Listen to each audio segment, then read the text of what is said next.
straight out of Wakanda. Chavez on here too. America Chavez is also in the multiverse of madness. So switch universes real quick.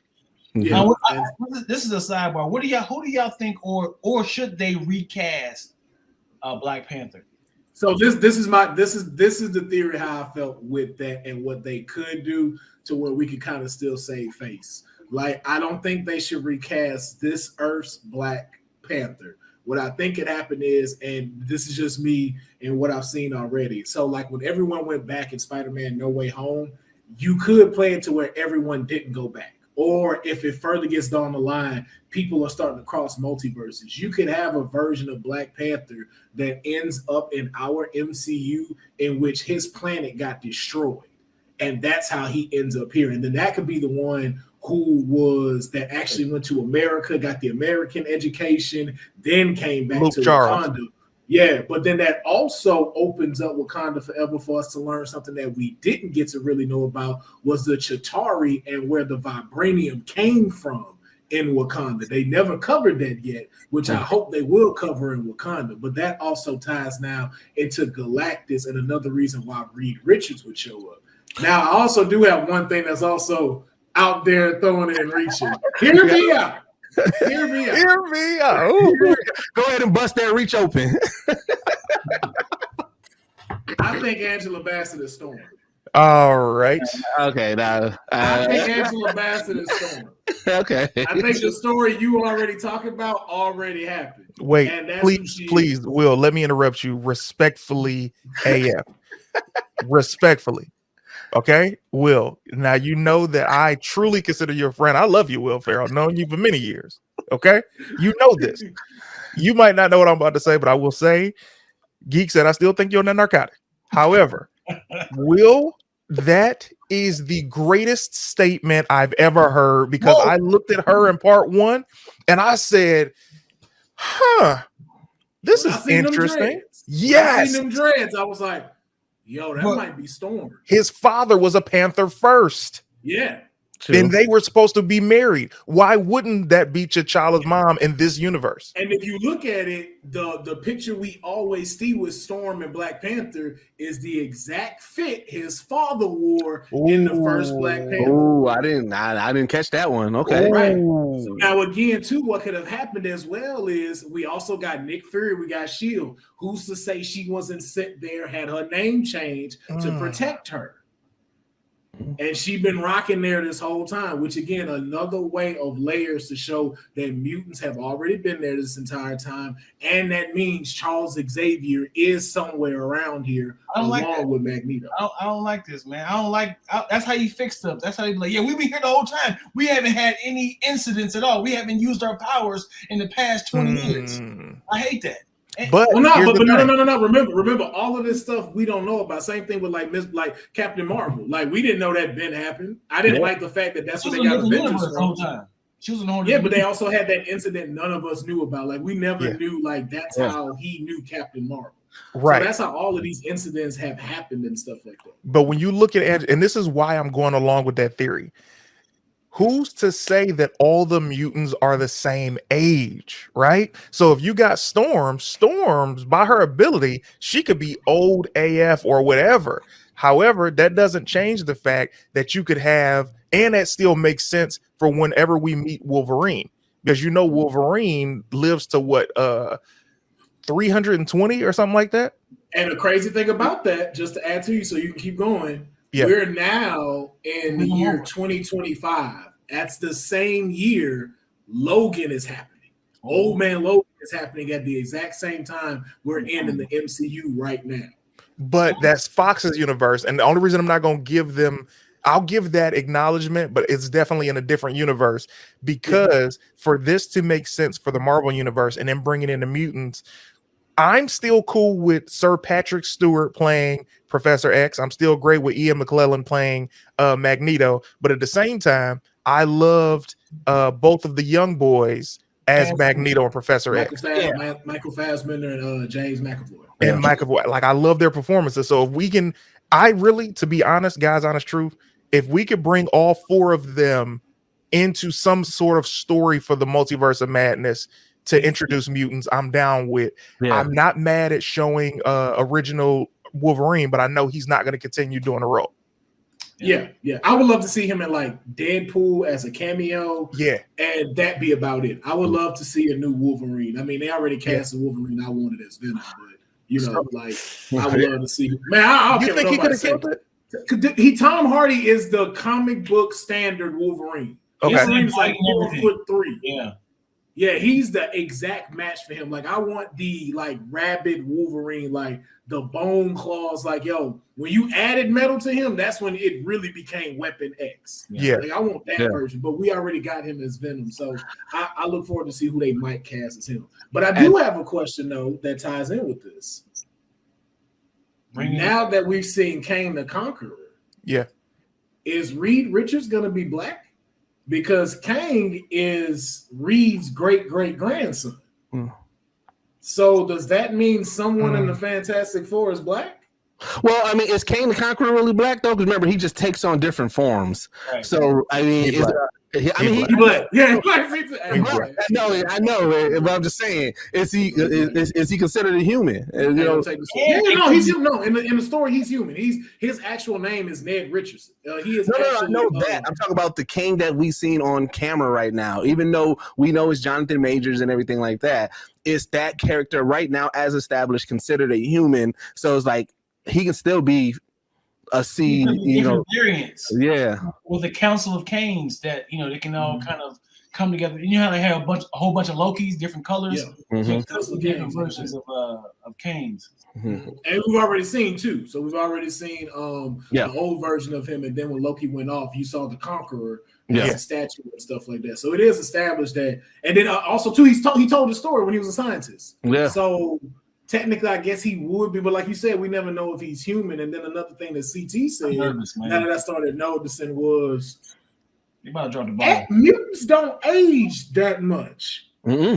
So it's not crazy to say that the young Magneto and the young Professor X could still be here. And then two, I still tied to saying, I don't care what nobody say.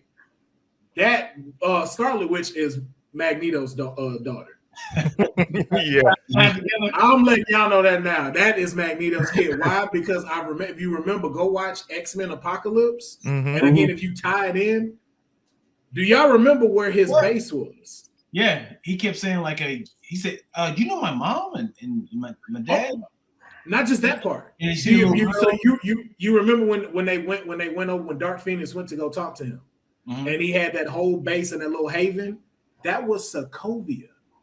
Well, in the comics, I mean that's if they're trying to get comic book accurate, they have to, because you know, like if they do House of M storyline, like because that's and that's what I thought when I was watching WandaVision. I thought that they was going to kind of lean into that, because remember she snaps. That's what happens. She snaps and have that whole moment in House of M. So I can if they're once they start establishing mutants and start getting like actually now addressing that yes there are mutants and everything, then we might start getting to that. We might do a reverse House of M, because when Scarlet Witch said no more mutants, she might say we need mutants, or you know, bring in the mutants. But go further with the point. When you look at Fassbender, when you look at Magneto being her father in general, let's go back to WandaVision.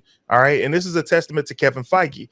WandaVision cast Quicksilver actor from the Fox universe as her brother instead of the one who played her brother in the Marvel universe. And now let's go even further. If you've been watching Hawkeye, if you haven't, what I'm about to say is a spoiler. When you look at the Kingpin, we already know the Netflix rights reverted back. So, you know, Disney has control of their character, but they cast D'Onofrio as Kingpin. Now, I'm not saying that, and we just saw Daredevil in No Way Home. Now, I'm not saying that they're bringing the exact same storylines with them from Netflix. No, it's confirmed. Just to get you it's confirmed. Amazing. Kingpin actually said it in the interview. His story from Daredevil is the exact same. It's picking up right from when he got arrested. Yeah, so if that's the case, all of that is canon. if that's the case, then now we got Kingpin and we have Daredevil in this universe. Yep. So who's to say that they couldn't just bring in the Quicksilver actor and Fassbender into this world because they own them now? Yeah. And then, like I said, one of the I wanted to just take it back real quick because when you was talking about also who can take over Black Panther, but just in general, if what it was established in What If, with the Multiverse of Madness, we saw a character directly pulled from from What If and brought into real life, right? So it's like we know that in What If we know that Killmonger was Black Panther. If they're changing up the universe and opening up that world, you could have that What If version of Killmonger be the new Black Panther, a way to kind of bring him back, because it's like, oh yeah, no, this is a different universe person, but he has a different perspective now with everything that he went through in What If. Yes. And then they tell him everything that the other Killmonger went through. His perspective is going to be completely different in this new universe. Even more simple, because we're thinking too complex now. And this is what happened with WandaVision. We were all like, yeah, and they go show Mephisto. And then we're like, no, we overthought it. It was simple. So I'm with all of these and I agree, but I'm saying let's take it even more simple. When I'm talking about the DC universe and I'm talking about Flashpoint, there's something that happens in a Doctor Strange trailer that wraps all of this up, because this shows that two different companies think the exact same way. When you mess with time, things happen. Yes. So that simple statement of Doctor Strange messing with time and messing with the multiverse can simply show Killmonger being Black Panther, or showing that Shuri was Black Panther this entire time. Yeah. Instead of Chadwick characters dying, literally she's been the Black. Like, so we don't know what's going to happen, but when you mess with time, everything changes. And also too, hold on, my bad. Go ahead, Dion. Having a production when they already had a whole script ready to go with Chadwick Boseman as the main character, and then when he dies, can you imagine the scramble of like, how can we save this script? How can we use what we have to show him? Do we keep his mask on the whole time? Do we kill him off? Do we send him on a mission? I'm thinking, like, I don't know how they're gonna fix this. Yeah. I hope it's not like a quick, like, oh, who is this? You're the new Black Panther. Like, I'm trying to figure out, are they gonna have the mask on the whole time? Like, we going on a mission? Well, no, rumor was given that they are going to like put in there that he did pass. Like they said, like I think in the beginning of Wakanda Forever, there's a statue of him in Wakanda and stuff like that. No. They might explain what happened and stuff like that, but that's gonna be it. Like they like most of Wakanda outfit on them, on a mission. And then come back like they did with Paul Walker on the. I hate that. I hate that. That's not because it's like that, but that's why I'm like, yo, acknowledge it, and then like you said, let it kind of have that scramble of who's next. Like outside of the idea I've had of like bringing it from another universe, the way I saw it was make Shuri queen and then introduce who's the bald-headed chick that runs the secret agency? Yeah, make her Black Panther. Because there's a version of her that's like that with the fur thing right here, and there's a suit of the female Black Panther. Make her Black Panther. Well, see, that's the thing. So many people take on the Black Panther mantle. I mean, Killmonger was it before, and Baku, like there's so many people that was it. But I'm gonna keep it a bean. Out of all the movies that are coming, Wakanda Forever is the one that I'm really most nervous about, because not only with Chadwick, but then with everything that's going on, with Letitia Wright and I'm just so nervous about this. Well, she got COVID, then she got hurt, and then like she refused to take the vaccine. Yeah, and stuff like that. There's so much going on with this movie behind the scenes that I'm like, fam, I don't even know if I want it right now, because it's like it just seems like nothing's going right with this movie. I mean, having the whole script done, and be like, hey, the main character's on one. Yeah. Here's the problem. And I first of all, I agree with everything that you gentlemen are saying. The problem, rest in peace, Chadwick Boseman, is the thing that nobody's going to say. And I'm going to say it because this is the truth. Michael B. Jordan was so good as Killmonger The movie was still out, and nobody even mentioned any other characters in the film. Yeah. It wasn't until the late great Chadwick Boseman passed that it wasn't even 5 days that people were like, "Hey man, Killmonger should be Black Panther." It's like, hey man, wait a minute. Right. But he could be the one that ties in with the story I said coming from another Earth, and then just let Michael B. Jordan be that. And then it's still in Wakanda. They have the technology to bring somebody back. They probably put one of those things or something. They can heal them real quick. Take the knife out. Because Killmonger didn't die. Like we can say that. Like if you make movies, you know, if you didn't see him die, he didn't die. We saw him keel over on the cliff when he watched the sunset. No. You could have passed out because of the pain. Like the fact he sat there with a knife in his shit that whole time. I'm with Will on this one. I'm with you on this one. The shock. That just show how tough you. They did say that they would not recast T'Challa. And we know that Kevin Feige is a man who's very literal with his words. Yeah. He didn't say we won't have another character take up the mantle of Black Panther. He just said we will not recast T'Challa in this universe. Also, and then also make that last point very clear. Earth 616 T'Challa will not be recast. Yeah, he said that. And why would you say that if you weren't going to bring in a different Black Panther? I didn't know he said that exactly like that. Then that's almost, it's pretty much confirmed. You bringing in another Black Panther. But I'm saying in the CW universe, they did that with us with Wells all the time. They kept on saying that, but it was like, he's Nash now. No. However, when you see, and this is another testament to Chadwick, bro. Yes. We would love to see we would love to see Michael B. Jordan play Black Panther. However, if it's not Michael B. Jordan, any black man on this planet that is playing Black Panther will be hated if it's not Michael B. But see, that's why I say make old girl from the Dora Milaje Black Panther. Why? Because just like how you said, Deuce, who doesn't want to see a woman Black Panther? But then also too, one, she's not of royal descendanage. So one, that's already going to be the burden she got to overcome. Like imagine the scene when she got to go face the ancestors and they don't want her to get off of her knee and she has to stay like this. And it's like, yo, because you're not royalty. So it's like, what do I do holding this mantle? But then also why do I bringing in Lupita? You don't think she'd be a good one? No. Lupita Louis? No, I don't know. You know, I like Lupita if they did a Disney Plus series on the espionage of Wakanda. Like, I want to see that part. I would love that. I want to see her go on the missions and stuff like she was talking about. I want to see those and her interact with the Dora Milaje. I don't really want to see her being the protector of Wakanda and stuff. Yeah. I want to see the protector of Wakanda, somebody who wanted to be in Wakanda. She was trying to leave every 5 minutes. Right. I have That's more of a storyline right there. That's more of a storyline. Like, where are you trying to go? Where are you trying to go? Like, we got everything. We about to get Starbucks. I'm going to Nigeria. We already want to go to Compton. Like we got everything here. We got everything here. You don't want to be the king. Man, but we gonna see, man. But like our CT say, I think we definitely overthinking it, and they're gonna hit us with something so simple. It's always simple. It's gonna be super simple. Because when we look at Spider-Man No Way Home, bro, and I'm telling you, before the movie came out, Kevin Feige said, "Please lower your expectations. I don't want anybody to get disappointed." Right. And I was like, but why would you have all of their villains and you don't bring them back, right?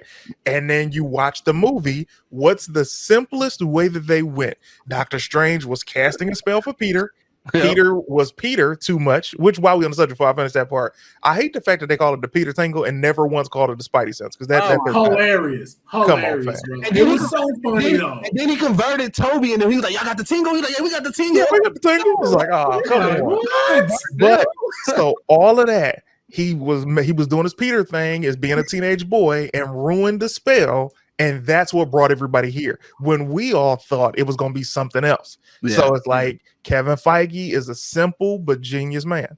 And people were so mad about that. They were just like, yo, it was so stupid for them to go, oh, we're going to try to save them and stuff like that. Mm-hmm. And then I was just like, yo, like, but that's what make you really go to like, yo, we need to get back to simplicity. Yeah, because my biggest argument for that was like, the apple doesn't fall far from the tree. This is all Tony Stark's fault. And then none of y'all say, oh, it was real dumb when he made Ultron. He fucking made Ultron. Yeah. He brought this to Earth. I'm like, so like we're not gonna try to get into the schematics of the right decisions when it comes to superheroes. But to shoot him some bell, he was against it. Aunt May laid it on thick, like 4 different interactions with them, like, you guys doing, and really convinced him to do so. Because his original thought process was like, we got to send them back. So, we got to keep it a being. Like it wasn't like he just immediately was like, he fought it for a while. Oh, yeah. He did. Shout out to Zendaya too. Zendaya was real, but she was like, I'm finna hit this button. wait a second. And then we see Andrew, all the villains together having the conversation like, you died, bro. It was I love that part. He's like, wait, what happened? Jamie Foxx. I love that whole scene. Oh shit! I was about to. He's like, hey, yo, what happened to me? What happened to me? I don't know. You just disappeared. Man. I loved it. I was like, this is crazy. This is like universes. That movie, bro. Let me, because I'm talking about the overall joints, but that movie, man, Jamie Foxx is my God. obviously one of the greatest comedians of all time. However, in this movie, let me tell you how good he was in this movie.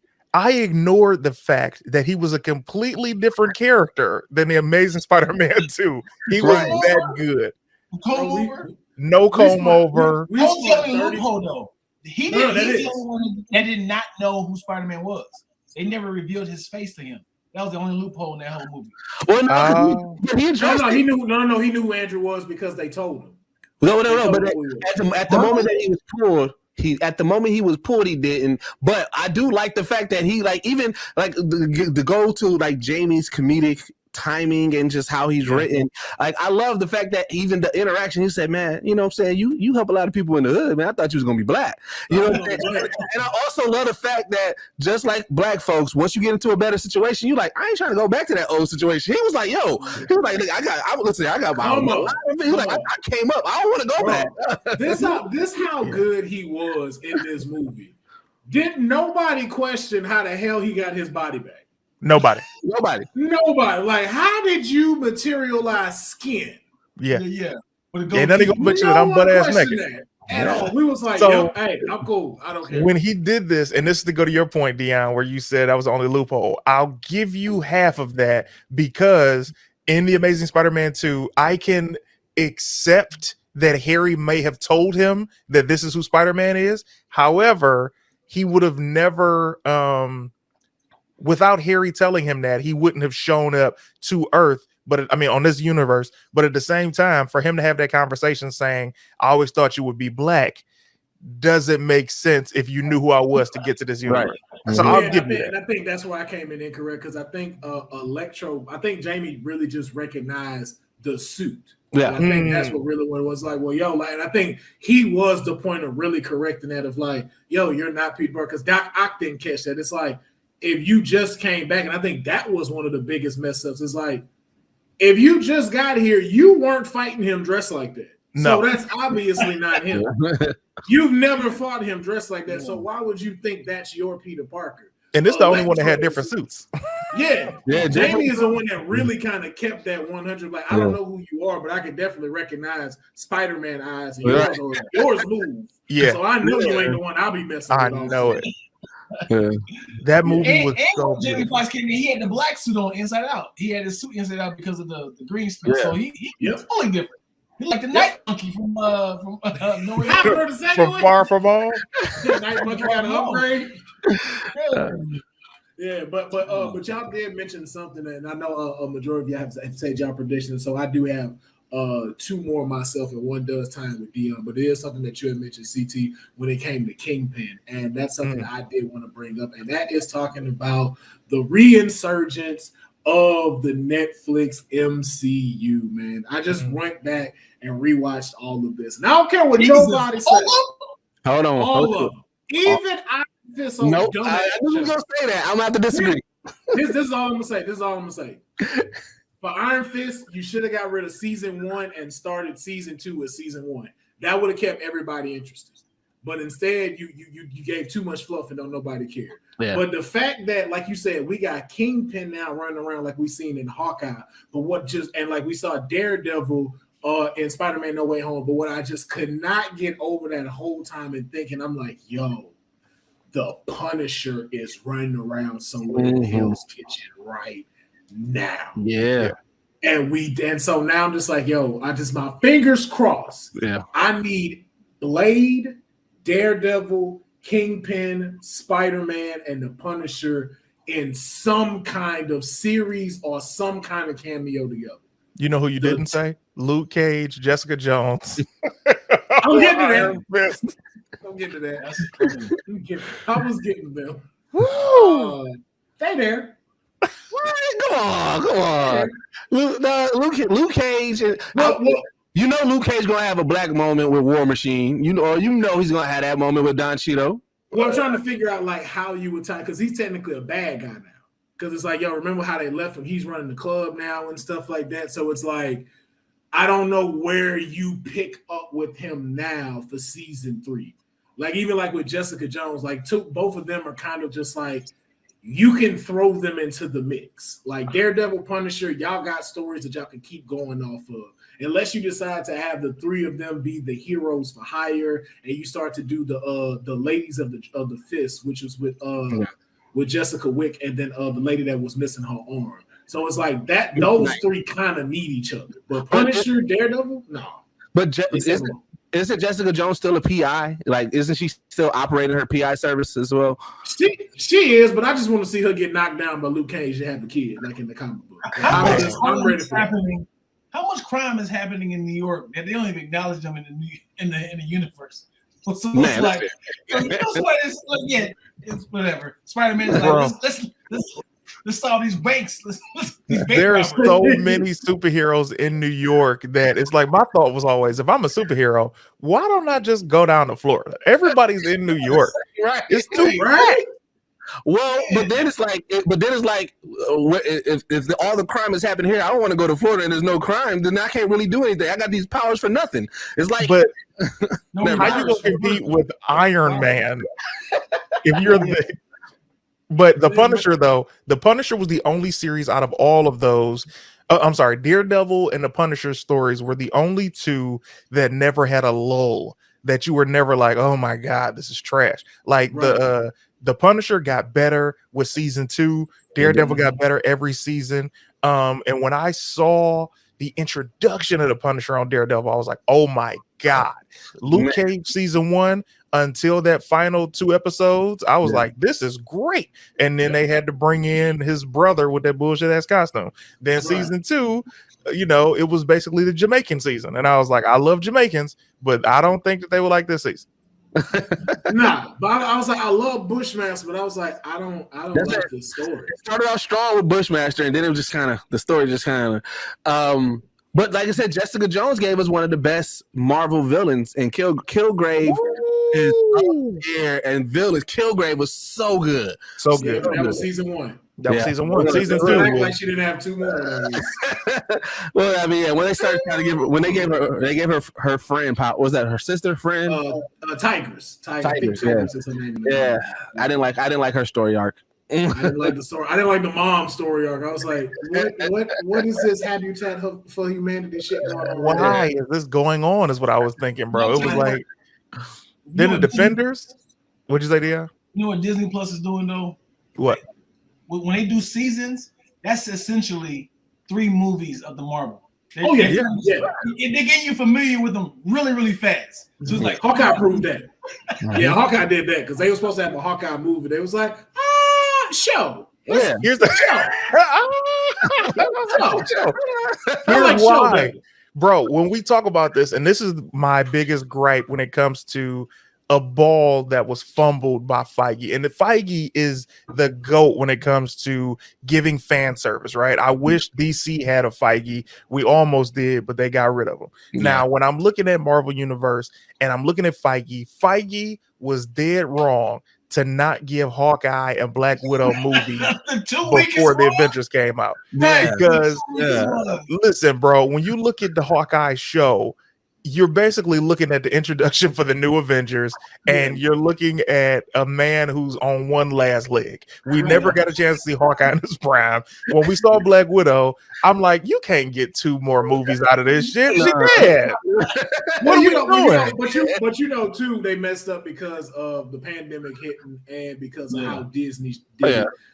Because they wanted to come out in theaters, so so Scarlett Johansson could make her money, but it kept getting pushed back, and then they brought it to streaming anyway. So it's like, why did y'all make us wait if that was the case and stuff like that? So it's just like you said, they dropped the ball when it came to that. But not even that, they were too late. Like it should have been came out 2013. That's what I'm saying. Being too late, they dropped the ball. This has never happened in the comic books, but I tell you where Iron Man dropped the ball. Why don't they all have Iron Man suits?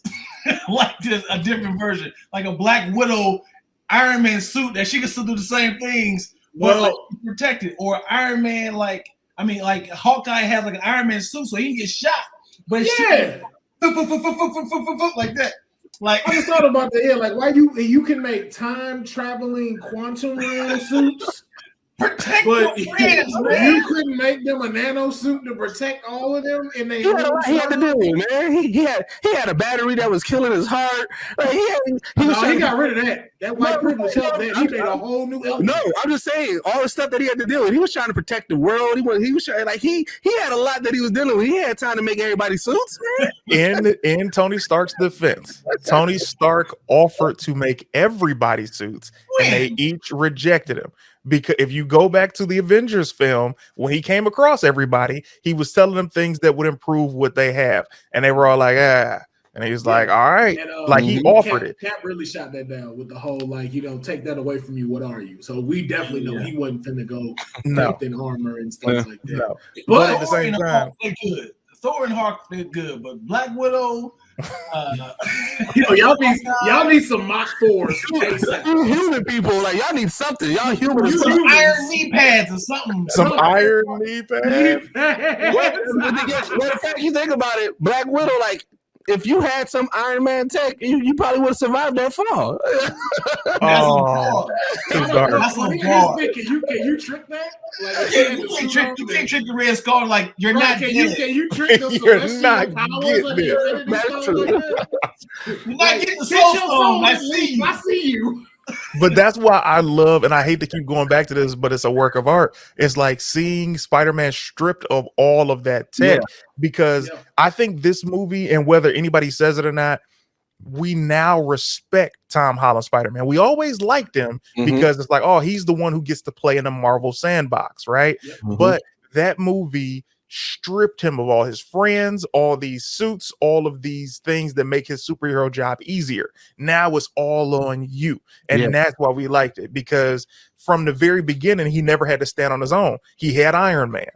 You know what I'm saying? Once you got Iron Man in your pocket, even part 2, he had Iron Man because he had Iron Man tech. And you know what else where we earn respect for this? Out of all the Spider-Mans, this was the first Spider-Man that we saw live action that didn't pull their punches. Because when he was fighting Green Goblin, and he was giving them hands, giving them to him. And that's the first time, like I said, we all know, especially if you watch the comics, because Spider-Man's done beat Wolverine's ass, he done beat Kingpin down in front of the whole prison. He's one of the few people that actually but he holds his punches. So this was the first time that we got to see like what that means when you don't pull your punches. And the fact that Tom Holland still looks like a kid, like you really get and the way that they shot it, you really felt like those punches hit heavy as hell. Bro. Shout out to them though too, for like you said, like with Kevin Feige and Tom Holland always referencing them when it comes to the fans using moves from the actual video game. Like when he shot the webs and he power bombed them with that. That's a move from the actual video game. So it was like to allow them to have that put in there was just so great. What I love was they had Doc Ock versus the Iron Spider, which they both had 4 things.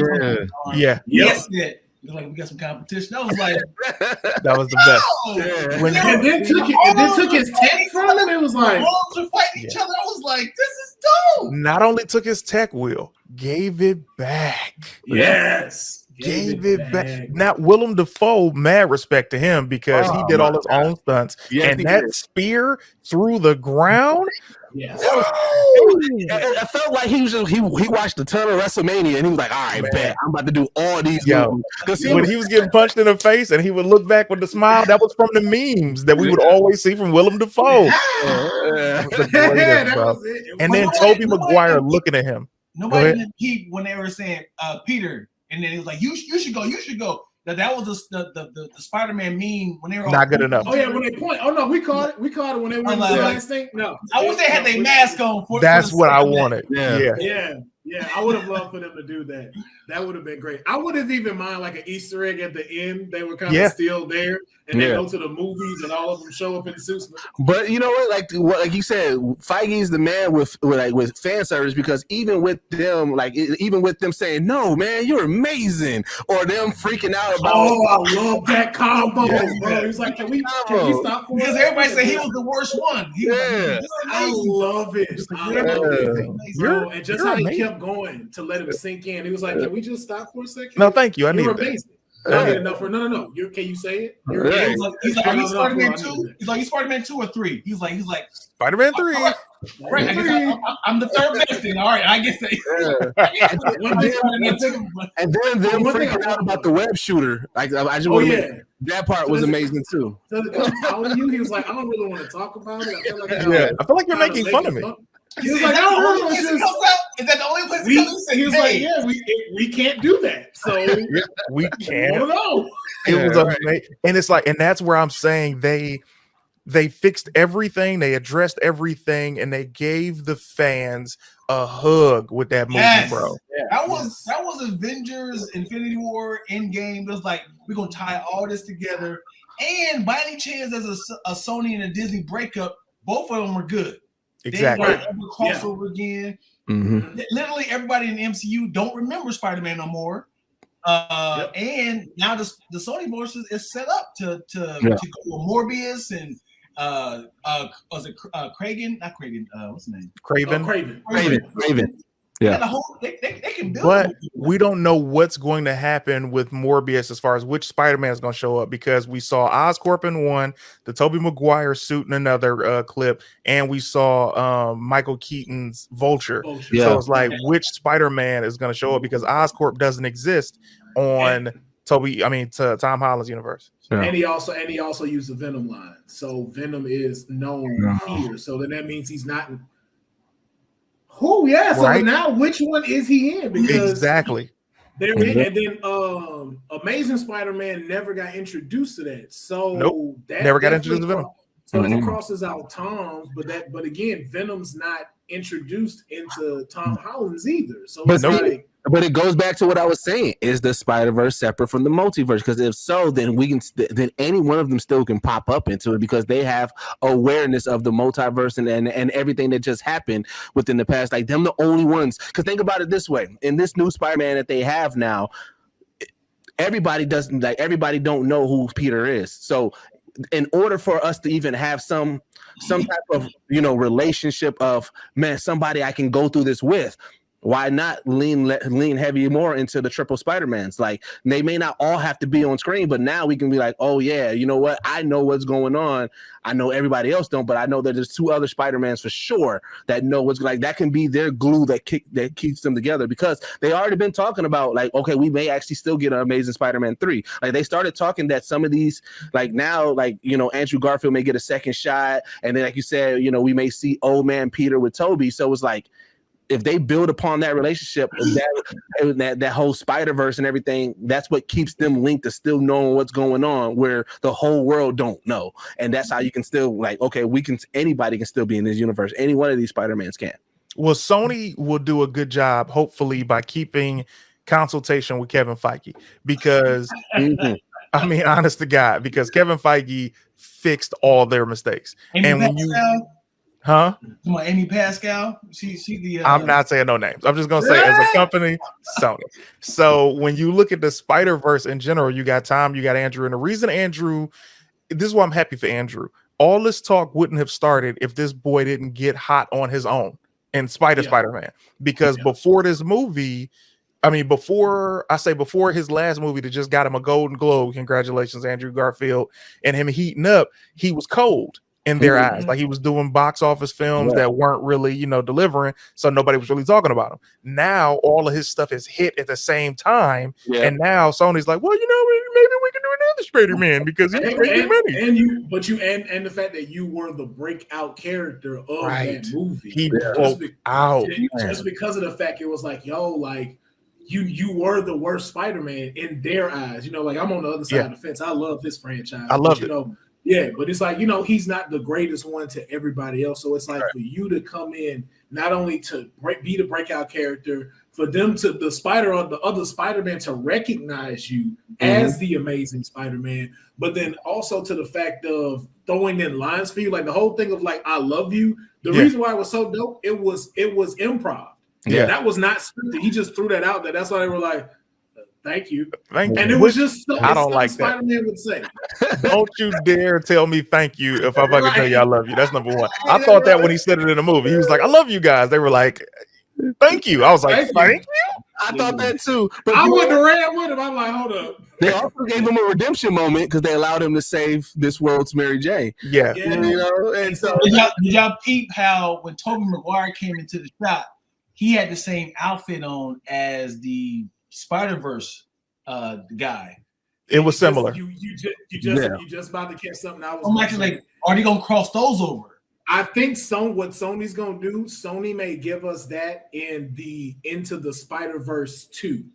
I think they're gonna give us a clip where we see live action versions of all of them. So I think we will see a live action Miles Morales. I think we will see a live action Gwen Stacy, and I think we will see Toby as that older version Spider-Man when he hits into one of those multiverses. I do think they will. Said, my back. That was He's like, is it in like kind of like the middle lower part?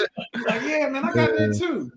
That was the great that meant seeing all three of them together. But also, I think the reason people don't like Andrew's, I cried 3 times in that movie. Like I teared up 3 times.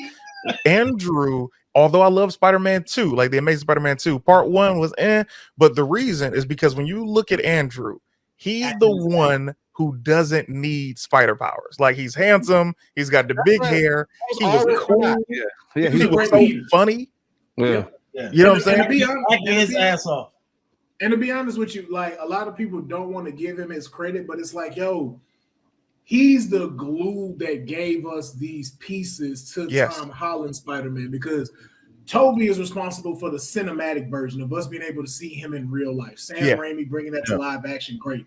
What a lot of people don't give the Amazing Spider-Man credit for is the comic elements he gave us, the brighter colors, the quips, the lines that he gave us, seeing him in high school. Like they gave us that comic book wonder again with the way that they shot it. And so it was like, I don't think they give him enough credit for that, because they combine both of those, and that's how we get now the Spider-Man franchise we got. And you'd have never got that without Andrew.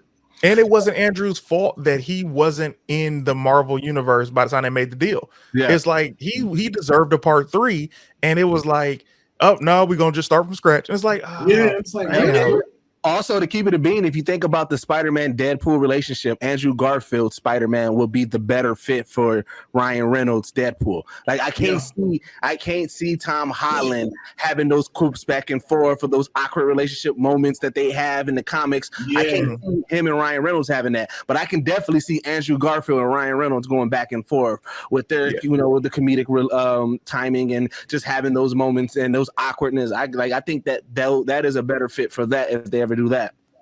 I'm gonna cry all over again. I'm like, why y'all doing me like this, man? All these guys and references. I was like, man, when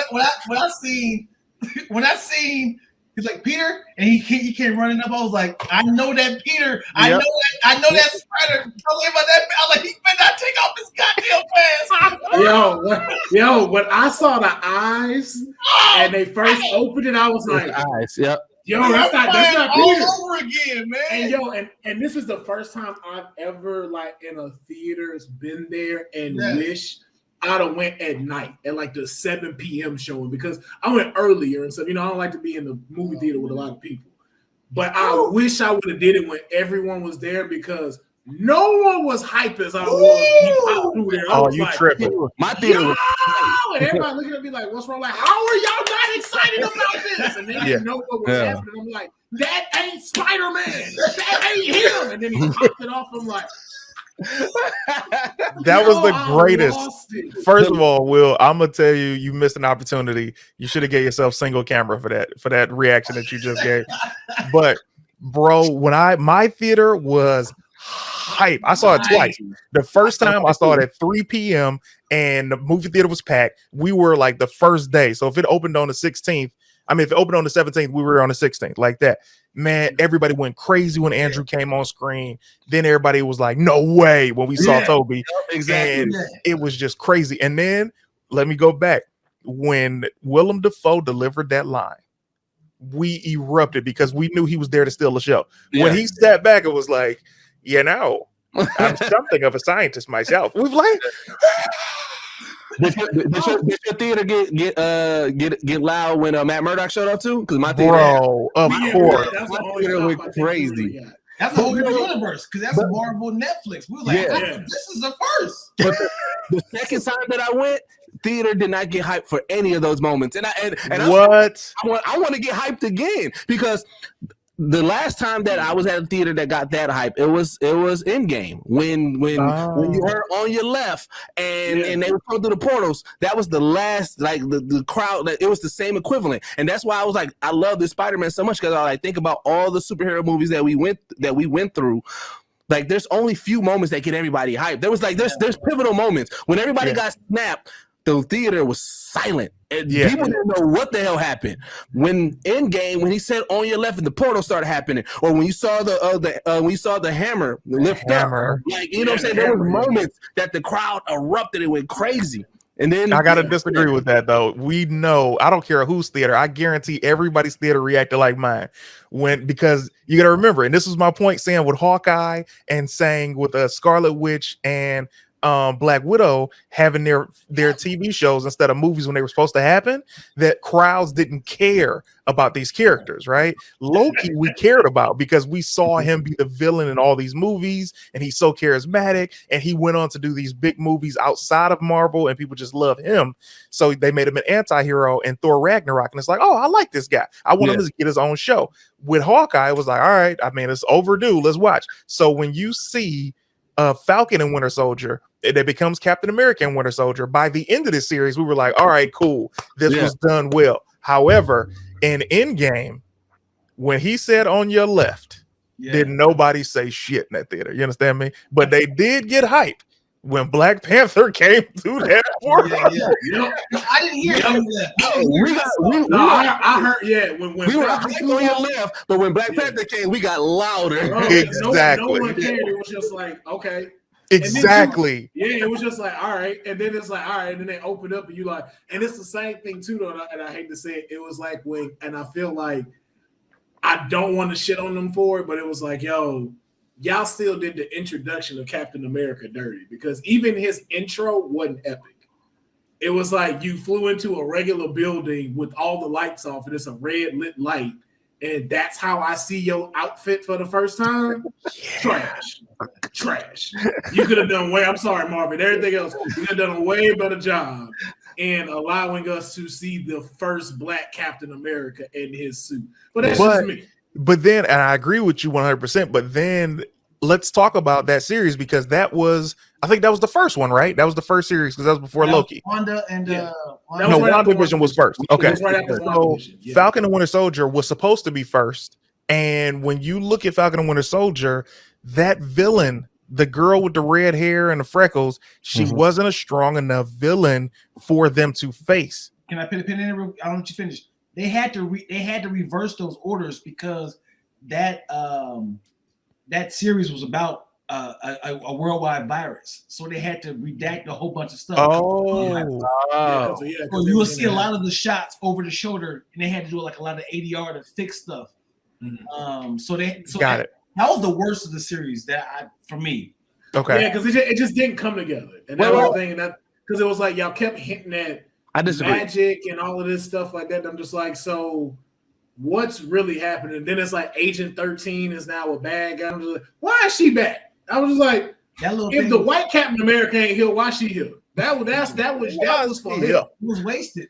They had the kicking dude was there, wasted, killed him off. So the reason why I disagree is any Captain America property, I look for action, right? I equate it to like Born Supremacy and like you know, like Mission Impossible, like that type of action. And I feel like out of all the series, that was the best hand-to-hand action combat that we've gotten out of these series right now. Hand-to-hand combat, yes. Hand-to-hand combat. Hand-to-hand combat, yes. Yeah, hand-to-hand. Winter Soldier and U.S. Agent was going ham in them. Yeah, hand-to-hand. Yeah.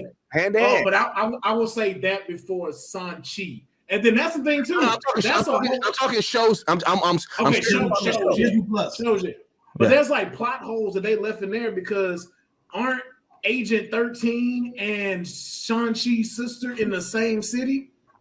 And there's never a mention about her taking over or being anything like that. So it's like, why didn't you make Shang-Chi's sister the person they had to go talk to first?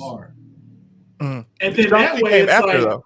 I know, but you've already set us up to right. Because again, it was no significance in her being revealed as the bad guy running that stuff. Like, we get it. If you running away and you in trouble with the feds, like, we get it. It made more sense to this person that started their own fight club that been there for them to be the point of contact to go talk to her. And again, we didn't need to know her significance just yet. But now it looped in Shang-Chi, and then it looped in their thing hitting to the Thunderbolts as well. That movie, man, and let me just say, speaking of Shang-Chi was a dope movie. It was fun. I enjoyed it. I felt like they being Marvel was like, we want only Asians. Oh, of course, yeah. We did Black Panther. We want y'all to do Asian Black Panther. And but just like Black Panther, they brought that one white boy up in there. They brought that actor back from Iron Man 3. And I like it though. I like it. It was amazing. But I love how they cleaned everything up with it. I think that probably is one of the best ones we'll see as a cleanup that they didn't have to do, but they did. And it was just like, do y'all realize how stupid America is? Being afraid of a dude named after a chicken dish. That was hilarious. I was like, who do y'all think is coming? Because at the end, they had said, because you use those 10 rings to kill that monster, you have created a beacon that Galactus. I think that's the beacon for Galactus. I think that's how he's going to come to eat Earth. There's so much. I think if you take that beacon and then you take the fact that there's like that Celestial that they stopped at the end of Eternals, it still emits power. And remember, Galactus, he doesn't physically eat power. He takes the energy from that planet, the cosmic energy. So if you have that beacon that you put on there, and also you have the Celestial that we just pretty much froze in stone, but the energy is still within it. Galactus is like, yo, this is here for the taking. I need this. I need this planet, and like, is all of that is leading to that of bringing Galactus to Celestials, bro. When we look at the Eternals, I said this earlier, but I can't convey this enough. My heart sank when I saw the size of the true Celestial in that movie, and even the one that's stuck in the water, and you just see his fingertips, which are massive. I hate the feeling of feeling like I'm an ant, right? Because that's why I don't like large bodies of water, bro. Like, have you ever been on a ship in the middle of the ocean and there's no land by it, and you just feel like endless? My god! If this went down, it's over. I'm gonna go underwater and just let the Lord take me. I can't do this. If they don't talk about the world, how it should have been tsunamis, volcanoes. When this Celestial comes out the water, it should be like tidal waves. They need to capitalize off of this, like Black Panther or something, because there's no way this can come out the ground and that the world kind of crumble a little bit. Wait, what? The fact, if this is right here, then that means all of this is in the earth. Exactly. Along with this part, and the hand was sticking out. So that means half of the earth is this part is in half of the earth right now. And where's his body? Was he in a fetal position? Right. Well, we also didn't talk about like I said, with it coming out of the ocean, we didn't even talk about the impact that Namor is going to have with that, because that's still Namor's playhouse. So it's like now you like, you know what I'm saying? Like no, like if it didn't interrupt what's going on surface world, it probably messed up some stuff in, you know, Atlantis or under the water. So now Namor probably gonna come up like, yo, what the hell are y'all doing? First movie of Namor attacking this creature is coming out. Well, that's supposed to be. That's what Wakanda Forever is supposed to be about. It's supposed to be Wakanda versus them.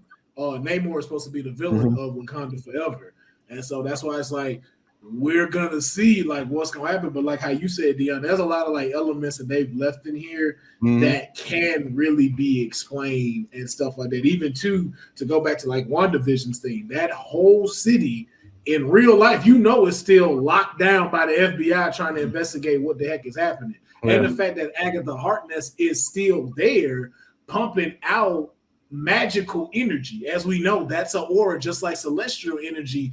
It's being pumped out. And so they still have to tell us those layers of chaos magic, dark magic, light magic, sorcerer magic. We still have that whole layer to uncover that we don't even know about. And does that tie in with the Eternals as well now that they're here? The good thing about the Eternals is that they acknowledged Superman. They did. Which is the first time. I know that might seem minute to people. No. For years, DC has been acknowledging Marvel, like especially on the Flash. They'd be like, "Oh, like Spider-Man? Oh, like I'm like, what?" But when you saw Marvel, they never acknowledged any DC property. And like I said, Feige is simple but genius. And for him to acknowledge Superman exists, it's like, what could this possibly be in 12 years? Well, I'm glad they opened that up to them, because I think that's one thing that makes DC work is the fact that they do reference pop culture more, especially like if you've watched the first Justice League War, when Green Lantern refers to Batman, he was like, "Oh, you mean like a vampire from True Blood or something?" I'm like, yeah. I'm like, hold on, rewind. I know he did not just say, yeah. Did he just say True Blood? I'm going to watch all 8 seasons now. Just because it was so, man, and that goes to show you, bro. It's like, first of all, speaking of that, before we continue, Ryan Reynolds should have played the Flash and not the Green Lantern, and that's all I'm saying. Played the Flash? Yeah, he's a better Flash. Oh yeah, Wally West. Way better. No, wait, no. You think he should play Wally? I think he should be Barry. No, he's Wally. Because you got to understand, Ryan Reynolds playing Deadpool is exactly what it would have been like him playing Wally West without the cursing, of course. That's it. I mean, okay, I guess. Okay, I see that. I guess I was putting age on because I'm like, he way too old to be Wally. No, we're talking about 2011. Yeah. The Wally we used to is grown. Like before, like I wish you now. Yeah, because if I'm gonna be honest with you, and this is just me, this is no disrespect to the Flash, I didn't for damn sure erase Jay Garrick from my mind and replace Barry Allen with the tin hat. I was like, you that Flash, and Wally West is the one with the suit. That's you. I don't care what nobody says. I don't like this. One thing that me and CT is definitely agree upon. Like, I'm a DC fanboy. I love DC, but I do not like Ezra Miller's Flash at all. I'm not excited for. I'm excited because he's more of a Wally. I think we talked about that before. Yeah, more of a Wally. So but I know this. I don't want to stay on DC, but Sorry about that. Do you think the MCU, now that they own the property, would bring in the Fox universe as a multiverse? Like, I think to acknowledge them. I think they acknowledge it. Like I think CT said earlier, I don't think that they're gonna bring in everybody. They may bring in a select few, and I mean like 2. Like, you know what? Even going, hold on. This would be so fucking. I know you're going. This would be so confusing if they brought in. This would be so genius and fun for us if they brought in the original Fantastic Four from a different universe. So it'd be 2 Captain Americas and the Human Torch, but also the new Fantastic Four. I mean, the recent one, which had Michael B. Jordan would be Killmonger, and he would be the. I'd be like, what? Just for a cameo. I just want all 4 of them playing their characters in the room and do the Spider-Man. Right. Quiet as kept. Chris Evans as Human Torch was amazing. He was the best thing to come out of the movie. He was amazing as Human Torch. Listen, the only reason I saw Fast and 4, the only reason I saw Fantastic Four Part 2 is because Chris Evans looked so dope and yoked up when he dove off the building of the wedding and said "flame on," because that part of the trailer looked so great to me. I wanted to see it. The whole rest of the movie was trash. It's like, okay. Fantastic Four is trash, by the way. It is. Oh yeah, bro. Like, it is right to the point. What do we should call each other? Fantastic. Well, you got to remember what comic books was doing at that time. You had to have a big word, and then you had to have something that describes as well. So it was like the Amazing Spider-Man, the Uncanny X-Man, incredible. Right? You got to have something, you know. Amazing the Incredible Hulk, Spectacular Spider-Man. Right. There it is. There it is. Yeah. But now, just like you said, though, if you saying the if the MCU will acknowledge the Fox universe, I think the only way to really do that and get everything we would like to see, just in a way, is Deadpool. Deadpool is the only way you can make that work. It's just like how he did in Deadpool 2, and it's like, how am I always here and ain't none of the main X-Men here? And then they all closed the door. I was like, that was the best.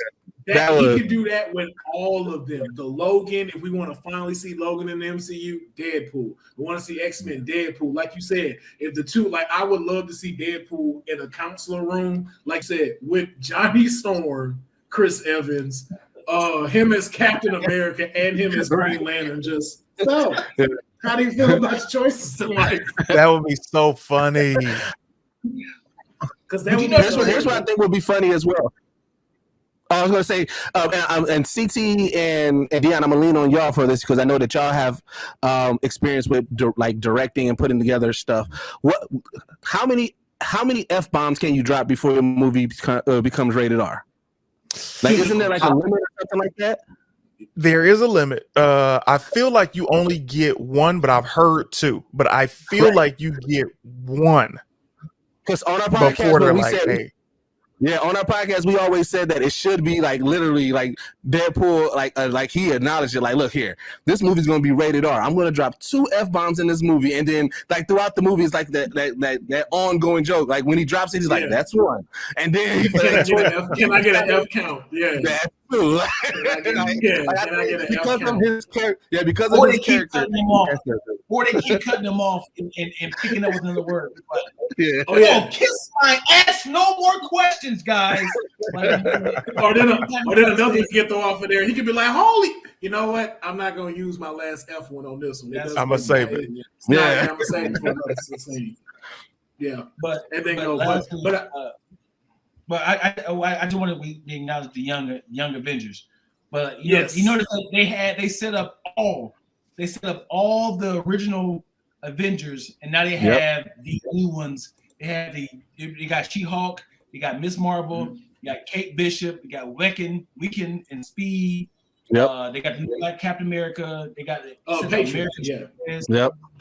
Ironheart. Ironheart. Yeah, Ironheart is in there. The new Thor. Right. Oh, they got new Thor. Yeah, Love and Thunder. Jane Foster is Jane. He's gonna get Mjolnir in the new Thor movie. I figured the new Avengers is going to be like a brainwashing Avengers, and they become dark or something like that, and then they're gonna have to have their the younger version fight them or get them free or something like that. I feel like that's how they're gonna set it up to kind of retire the original Avengers. It's so weird to hear that because I don't know if they'll fight them as much as they'll just step up to the plate for an event, because like now we mentioned a lot of the Avengers that we've had, they're gone. So you look at Ironheart, there is no more Iron Man. You look at Falcon, who is now Captain America, the original Cap is gone. So there's nobody to fight that. And then you look at you got the new Captain America versus Patriot, because they've already crossed paths in the show. Right. Yeah, so they could fight each other because there's always been that hostility, and you see in the episode with his slick mouth and stuff. So, but now here's the solution. That's definitely going to be a Disney Plus show, because you can't honestly tell me that anybody wants to see that in the theaters. That's a 6-episode show. Well, I'll watch that. Here's the scrolls. They can have the scrolls, Secret Invasion, as the OG Avengers.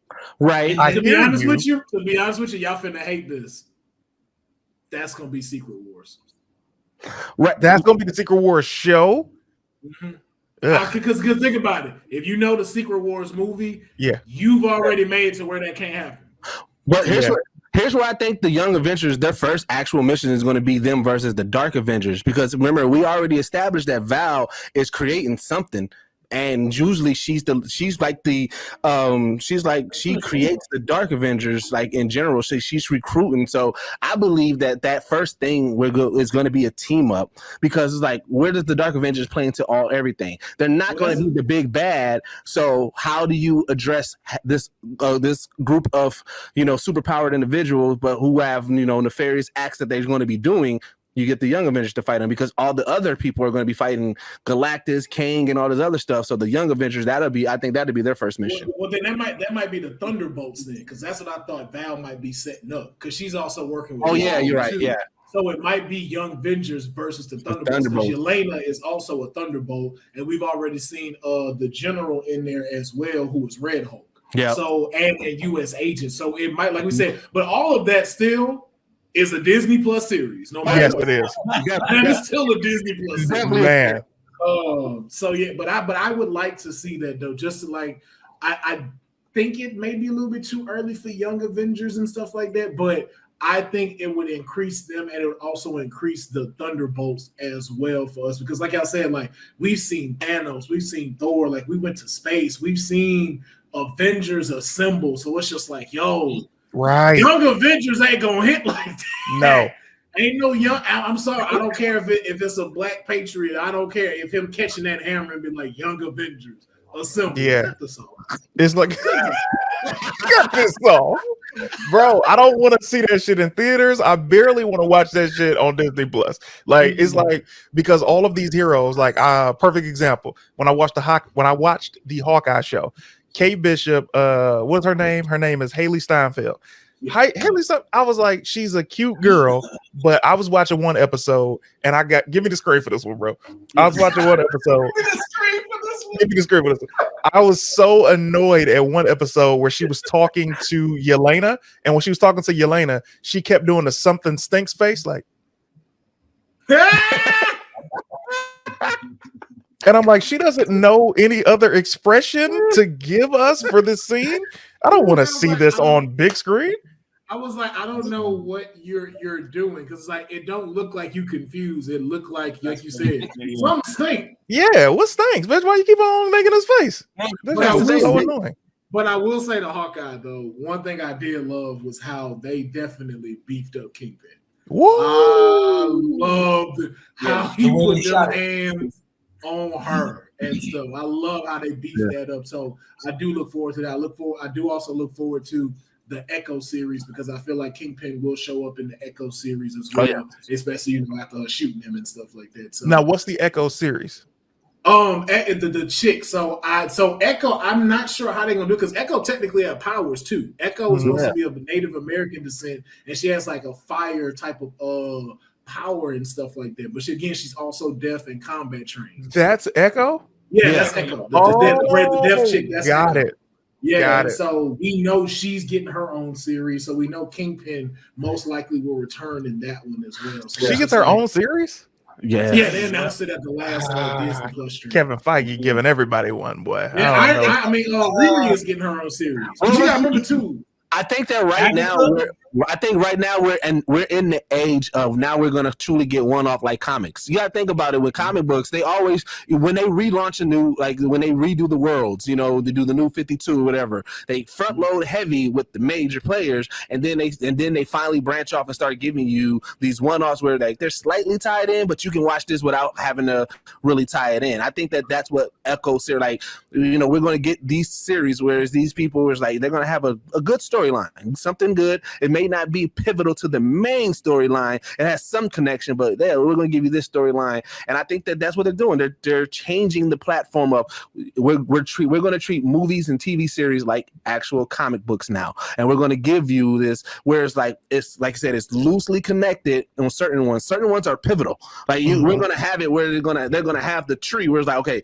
if you want to make sure you watch everything, this is the pivotal line. Now we got these branches off that's coming on that they're still connected to it, but you don't have to necessarily follow that if you want to follow that main storyline. That's what I think the MCU is finally going to.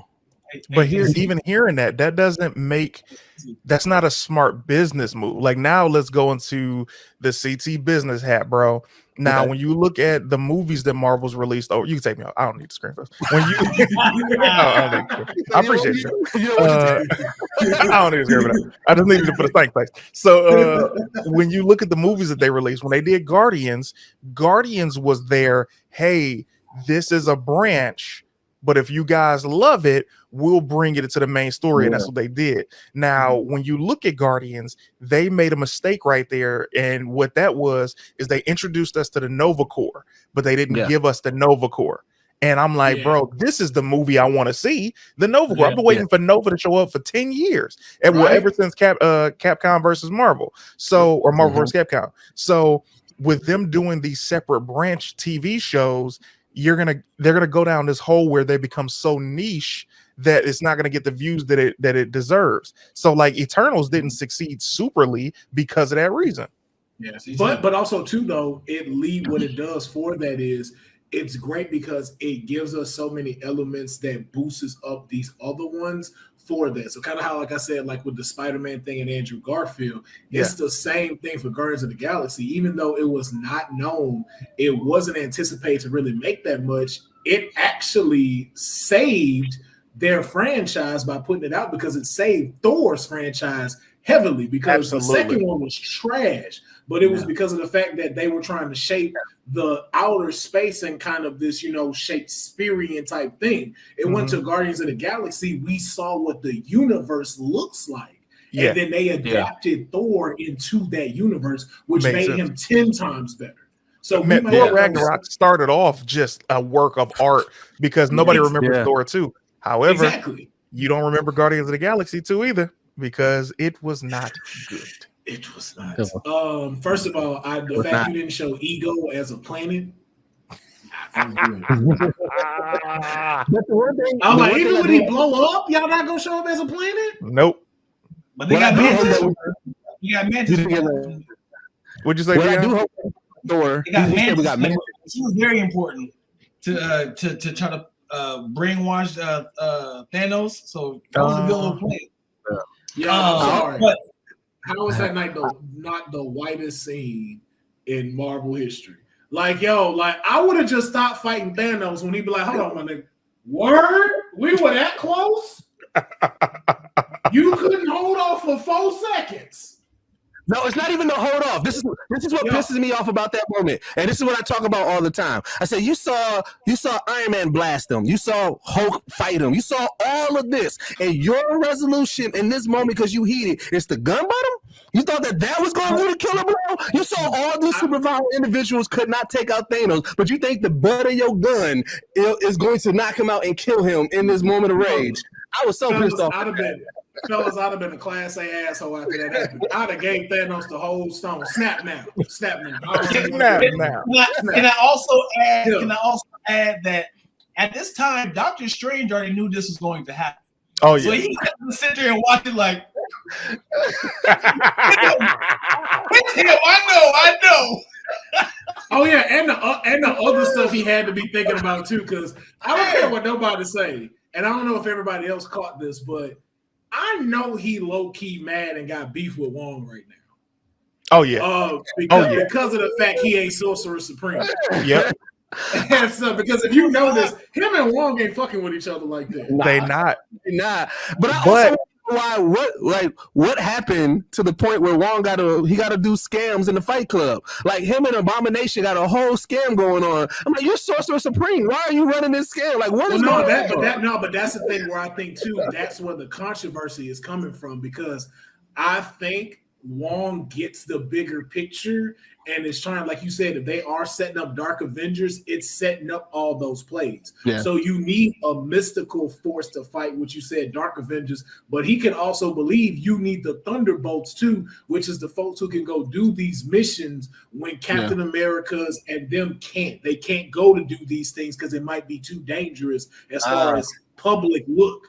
And so that's what Wong may be setting them up for. But Wong also, you got to respect. Go ahead, Dan. Doctor Strange, because he knew how to do it now, and he had the cape on. Yep. So they set up for Doctor Strange, little young Ned. But he don't remember that. Remember, he don't remember doing that no more. I don't think he don't remember Doctor Strange. Now remember that. So if he don't remember Peter, those events never happened for them. So as far as they're concerned, they got accepted. If that's the case, how does a Happy know Aunt May then? Spider-Man is the liaison of that. No. Iron Man is. Yeah. So he knows Aunt May. Remember that if you at the grave, what they said was he was like, "How do you know her?" I met him through Spider-Man. He said, "So did I." Remember, the world don't know Peter Parker. The world knows that Spider-Man is there and that there's a Spider-Man in his world. So the reason why Happy still remembers is I had interactions with Spider-Man, and through Spider-Man and Tony, I possibly. He said, I knew her through a friend, which is what Will's going to, which was because of Tony Stark. Tony Stark is the reason that they know Aunt May. Now, the reason that Peter knows, I think the reason that Peter said was the shelter that she worked or something like that. But it wasn't Spider-Man. I thought he said Spider-Man. I'm tripping. I don't know. Yeah, but when you look at Wong and Doctor Strange, if you see that opening scene, they got a little beef, but Wong knows that if Strange was there, he wouldn't be Sorcerer Supreme. So there's still that little, hey man, do what you want. I don't want to be a part of this shit. And he did that. So he still paid him that respect. Yeah, because you could tell. And then too, it's funny because it's like, I was like, I wonder how Doctor Strange does feel that you're now technically number 3 in power. Because it's Wong, then Scarlet, then you. Ooh. Wait. Let me ask you this. Where's the time stone? They said, does he still have the time stone? It was destroyed. No. Because if Captain America took the time stone back to you're forgetting the timeline. Yeah, remember he destroyed Thanos. There's no more Infinity Stones. They don't exist anymore. Yeah, he destroyed them all. Yeah, he destroyed them, and that's why they went back in time to get them from different timelines, and they had to send them back to those timelines. And they had to use the quantum realm to go back in time, not the time stone. Yeah. Right. Yeah. So all of those are gone. So that's why it's like I'm not a protector of that anymore. So that also makes sense as to why Wong is moving the way he's moving now, because it's like, yo, we got to protect this place. Yeah, because we don't have the stones, and that'll be what happens in Ant-Man's. What is it? Quantum of Madness. Quantum of Madness. Is it Quantum Madness? Quantum Mania. Yeah. Quantum Mania is a direct fallout for the Quantum Verse. But at the same time, Doctor Strange, they basically should have said this is Spider-Man Part 2 without Spider-Man. I mean, Spider-Man No Way Home Part 2 without Spider-Man. Yep. That's exactly what it is. But also, too, a theory that I got was we got to remember we are seeing all of this in Doctor Strange's perception. So we also got to count that. Now, again, I am getting a little too deep in it. I don't know, Kevin Feige may not jump into that, but, and because I know we got to kind of wrap this too, but you remember when he cast that spell and everything broke apart? Yep. Who's to say they came back to the timeline that they were originally in? Right. Who's to say they're on the earth that they're supposed to be on, which, like he said, leads into the multiverse of madness. Yeah. So everything that transpired just now, we have no idea where that is, where that leads us off, and who's watching those events for that to happen. Right. And then just one more thing to add in there too that I think we're also now going to get, because we got 2 elements of it now, thanks to Deuce mentioning that. No, I think the King of the Symbiotes is going to finally be brought into the MCU. Mm-hmm. No, yeah. They've already shown where he was, which is nowhere, because nowhere in Guardians of the Galaxy, that's a Celestial, and Noah killed that Celestial. And so nowhere is the birthplace of the symbiotes. And since Thanos destroyed that, What's to say Noel doesn't go back, and that's where that comes from, or if it wasn't already done already. No. So that's why I say those little pieces from these movies and shows that are kind of tertiary, there's some small parts that can make tertiary. God damn, that's a word for you. That's a big word for Elmo. Yeah, that's but funny. you know what? They also like that, I think that's what Marvel and the MCU is really great at, because even with them having the Beta Ray Bill statue in Ragnarok and knowing what Beta Ray Bill is to Thor and that whole arc and everything like that, like I'm excited to see when they finally introduce Beta Ray Bill, because they were supposed to introduce him in the Ragnarok, but the director said, you know what, this character's too big for us to just throw into this movie, which I respect. You know, as a fan of these characters, I'm like, I respect if you choose to leave somebody out because you feel like I want to do them justice, and just throwing them in this movie is not going to do them justice. Because you know, like as far as like the future of MCU, I'm excited to see when we finally get the Silver Surfer that we deserve, when Beta Ray Bill comes, and then you know, when we finally get, like, I hope they give us the true Doctor Doom, like the one that like is just pure destruction that scares the fuck out of everybody. Like those are the three people that I'm like, if I can't wait till they show up in the MCU. Here's the thing: when you say that, now we know it's going to be Kang. Kang is going to be the guy, but I didn't say how it was going to be. I can promise you that Galactus is the new Thanos as far as them taking the 10 years to build, right? Yeah. Or in his case, 8 years to build, because it was 2012 was when Avengers came out. So when you look at, this is how the order is going to be. It's going to be Kang, and then just like they did like a Civil War, which was kind of like Avengers 2.5, that's when you'll start to see Doctor Doom presented. And by the time that we get Galactus, he'll already be massive as fuck. If it's not an if it's not a B story, it'll be an A story. But you definitely will see the Doctor Doom that Kevin Feige wants, because the only property we don't have in Marvel, I said we, like I'm not a DC guy, but it's like the only property that Marvel doesn't have now is the Spider-Man universe. So they have everything else except for the Hulk. But anybody tripping off the Hulk, because Mark Ruffalo ain't getting no solo film. Well, no. That's not necessarily true now. Thanks to She-Hulk, we might actually be getting World War Hulk. I'm looking right now. No. Real shit. Because apparently in the show, hey, you got to think about it though. Hey, hear me out. Just hear me out. Hear me out. Because remember, go ahead. Nick Fury's in space right now. Yes. Yeah. And you got to remember, there's Professor Hulk, but we also got to remember too, in the comic books, when he become Professor Hulk, that's when that insane stuff started happening, and then he decides to split from the Hulk. And that's when Dr. Banner started losing it, because they're no longer together. But there is a part to where the Hulk can leave this planet to go try and do something where it leads to that, because they also said rumors is that his son is also going to be now introduced into the MCU as well. Will, give me the screen. That's so funny. I'm gonna take the glasses off.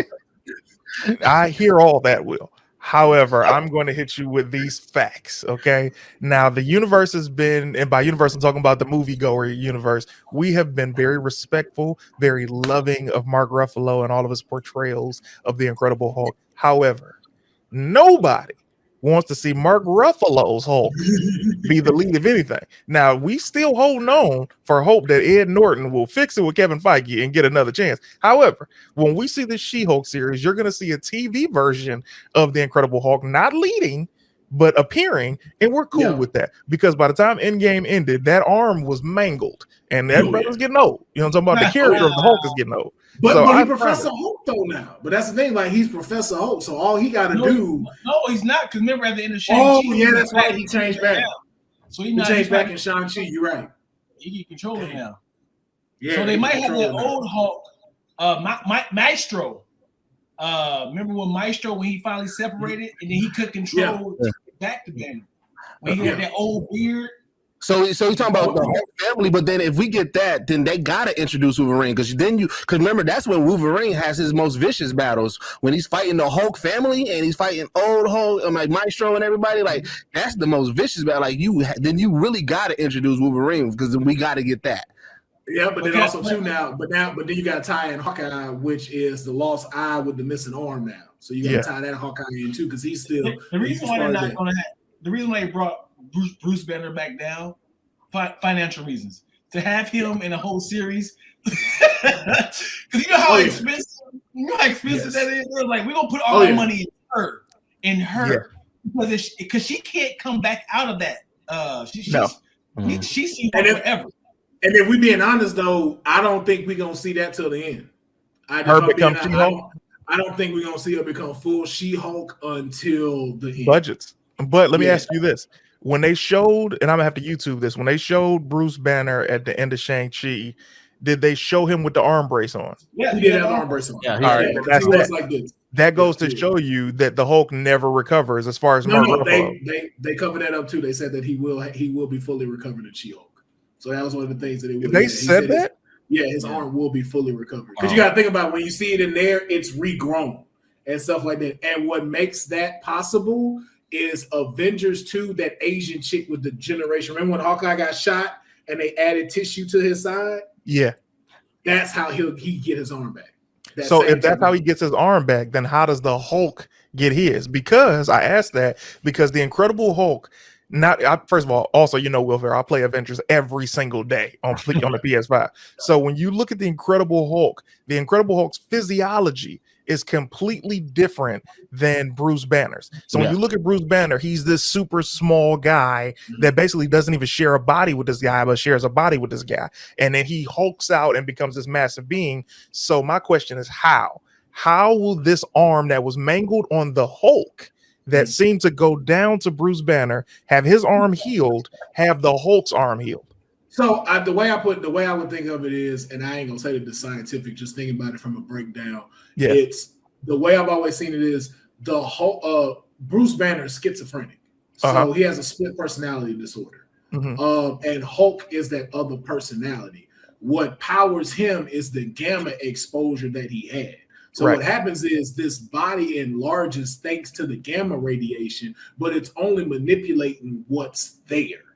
So again, if that arm is mangled, it's gonna try to manipulate what's there. But since it's like that, that's why it's like that. Just like if you notice in the Avengers game when you played it, how Hulk looks sick and kind of bruised up in the first part, and so was Bruce because of the way they have been. So the effects that happens on Bruce does happen to Hulk with a matter of time happening. I'm glad that you said that, because now that, honest to God, that might be the thing that just got me excited for She-Hulk, which if they're saving all her CGI towards the last episode, they definitely got to do the same for him, because they're going to be fired in though. Because they didn't show nothing in the trailer, and I think they showed, I can't remember but I think they showed Mark Ruffalo talking to her and stuff.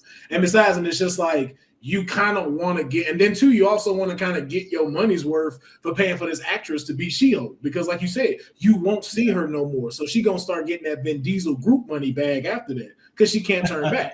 So it's like, yo, let me give you 5 episodes to shine on, and then that 6th one, hey, get ready, you finna grow and you ain't gonna be on camera no more. Or give her 4 and the last 2 be her as that. But at the same time, that's when you hope that this series makes a lot of money, because a season 2 is going to be expensive.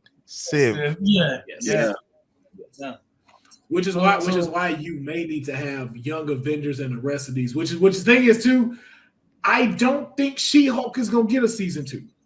I think She-Hulk is definitely just to introduce her to the MCU, and she just don't, because you gotta remember that's kind of the same way the Hulk was. The Hulk didn't have a comic book until a little bit later. He was popping up in everybody else's stuff, and he really didn't get too many villains like that until later on. Besides, his only villains was Abomination and the Thinker. By the way, dumbest name for fucking the Thinker. Like, it's also a name of another villain in DC, the Thinker, which is unfortunate. And I'm just like, but his makes sense in the DC. I was like, yo, his make perfect sense why he's called that. Yours is like, come on, you could have been any. So didn't he pop up in Wolverine's comic book first, the Hulk? I think he was like gray. At first he was gray, and then they finally came out with one, and then they switched him to green a couple of comics later. So It's a lot coming our way. And as we can see with us talking about this, we got a lot of predictions coming our way. But I will say, no matter if it was, throwing that fishing net out there trying to reach or even giving some mind-blowing ones, I just want to say each and every one of y'all gave out some incredible predictions. And definitely, just like how CT said, opened up a lot more possibilities based off of the perception y'all have from here. And I hope we all did the same for y'all that are watching here today. And so I want to thank each and every one of y'all for checking this out. Let us know in the comments as well what your predictions are. But before we get out of here, though, I always want to make sure that my guests get a chance to spotlight themselves and let people know what's happening. I'm going to start off with Young Deuces. We're going to move over to Dion, and then of course last and certainly not least Mr. CT. So Deuces, you man, what's going on, man? Again, man, thank you for having me, man. This was amazing. Right now, man, we're working on our season 5 of One-on-One with Deuces. I'm going to be starting that up on the 22nd of this month. And you said got a couple of interviews lined up. The way we drop them on our Instagram and our social media. So if you go to @GeekSet Podcast, that's how you'll be able to see who's coming up and how we drop it. We try to do it like the week of or the week before. But one of the first people that I'm dropping on the 22nd is David Crownson. He created Harriet Tubman Demon Slayer, the comic book that's going to be turned into a show by Prentice Penny, the showrunner of Insecure. So it's really dope, and had a really dope conversation with him. And then on our YouTube, man, we drop our podcast every 2 weeks. Again, it's Geek Set Podcast, the only podcast that blend hip hop culture and geek culture together in one place. We talk about everything: anime, hip hop, comic books, video games, and we go in depth in the way that we sound like now when we talk about geek stuff. And then on our Twitch, man, twitch.tv/GeekSet, Mondays and Tuesdays. My guy Bacardi and Didge, they Twitch, and then we just randomly jumping on. If you want to jump on with us on Knockout City, man, follow us because that's what we rocking right now heavily. And then man, Geek Set Rewind is another show that we got coming soon. That's where we watch anime and give our live reactions to it. So it's like we got a couple of shows. We're trying to build our network and try to build everything that we got. So if you follow @young_deuces or @GeekSet Podcast, or just go to our website, geeksetpodcast.com, and you'll get all the updates and information about what we're doing and where we're going to be at and everything. So yeah, man, I appreciate anybody who comes from this stream, and I do appreciate y'all. Yes, sir. Dion, you are. Oh, this nigga is shirtless shorty 03.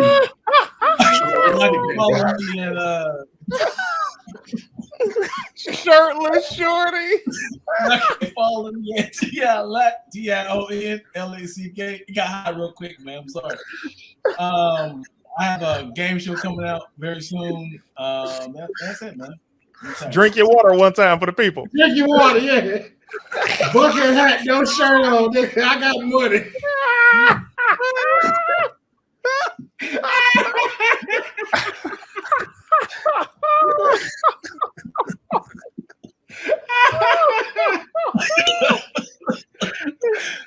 God, you're the greatest of all time, bro. Oh my God. Oh my God. Listen, guys. First of all, Will, thank you so much for having me. I'm honored anytime you hit me to be a part of anything, man. Shout out to the arcade tokens. You guys are the greatest. I just dropped a comic book called The Misadventures of CT. If you would like to check it out, issue number 2 is on its way. It's completely different than issue 1. I'm building a universe. Yes, The Misadventures of CT. If you would like to check it out, go to Linktree/CT is dope, where you can find everything CT. I'm kind of still on hiatus from content, but I'm about to shoot some more, and it'll be to the people soon. Team CT all day. Hey. Yes, indeed. Yes, indeed. And as always, man, y'all know where to find me. A few things have changed. Like I said, you can always find all of my socials. It's Will Pharaoh. On my YouTube, it's the same thing, but we are now WPMedia. That is right. It's now being expanded into my own production company, of course. Stepping out, doing content. And like I said, man, folks like these guests I've had here today are those that inspire me to really step into my own and keep walking my individual path. So you'll continue to see straight out of a comic book, Pharaoh's Pharaoh's Vault, new format coming for Pharaoh's Vault. Can't wait to have these folks on here for the podcast edition. Definitely gonna tell y'all about that in just a little. But yeah, check out that. Make sure you check out my Twitch every Wednesday, 7:30. That'll also be coming in. We had a Heels to Jesus hour with myself and Lou G, our Let's Play. And of course, if you want to learn some graphics with me and the Legion, come on down to my Twitch at 7:30 p.m. Pacific Standard Time, and of course Eastern Standard. Y'all already know what time that is. That's 10 for y'all. And then of course my album that'll be dropping this year, 80s Hell of a Night. Get ready for that, man. So I can't wait. I'm excited. And so I want to thank my guests for coming in, Young Deuces, Dion, and of course CT.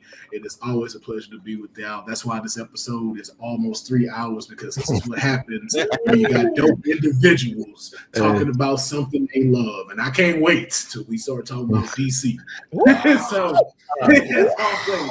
follow these folks, follow myself, support. Do what you can. Thank you so much for checking it out. And again, in the comments below, let us know your predictions for Marvel 2022's Cinematic Universe and Disney Plus. I have been the Anomaly, Will Pharaoh, and we will catch you next time. Toodaloo.